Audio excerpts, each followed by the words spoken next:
Para sa mga mahilig sa kape dyan, ay siguradong magugustuhan nyo itong dessert na ito. Pwede nyo nga rin itong ihanda ngayon darating na Pasko at mas makakatipid ka pa dito dahil 120 lang meron ka ng napakasarap na dessert. Sobrang dali lang nito gawin. Kailangan lang natin dito ng 2 teaspoon ng clear gulaman powder or 1 tablespoon. Pagkatapos ay 2 stick nitong instant black coffee at naglagay na rin ako dyan ng 2 kutsarang asukal.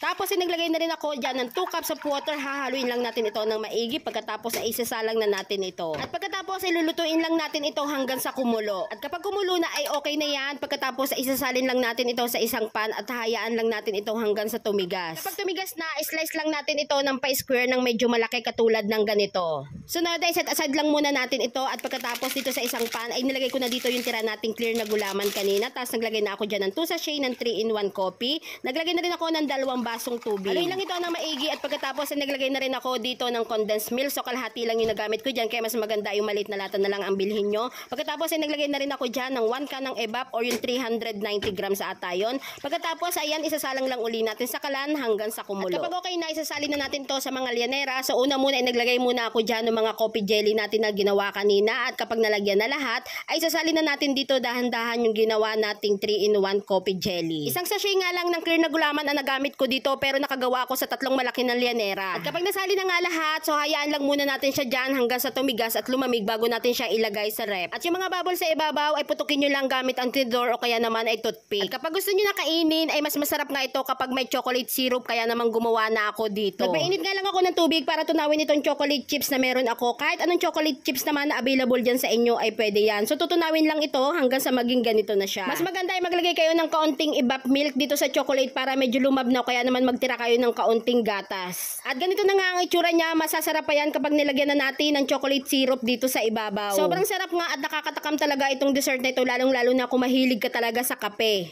Kaya naman sa mga coffee lover dyan, ay subukan nyo na rin itong dessert na ito na panghanda ngayon darating na Pasko at bagong taon. Mas mura na pero sobrang sarap. At napakadali lang gawin, kaya naman try nyo na rin. Natin yung ating coffee gelatin.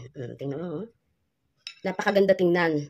Di mo akalain na napakamura lang ng ating mga nagastos dito. Siguro nasa 100 to 120 pesos lang.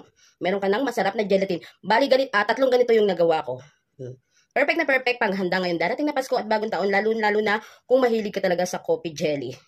At syempre, titikman natin yan. Tingnan nyo, oh. Diba? Ang ganda.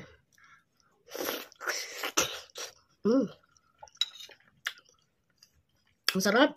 Ay, ang sarap ng combination ng chocolate at saka ng coffee. Pwede.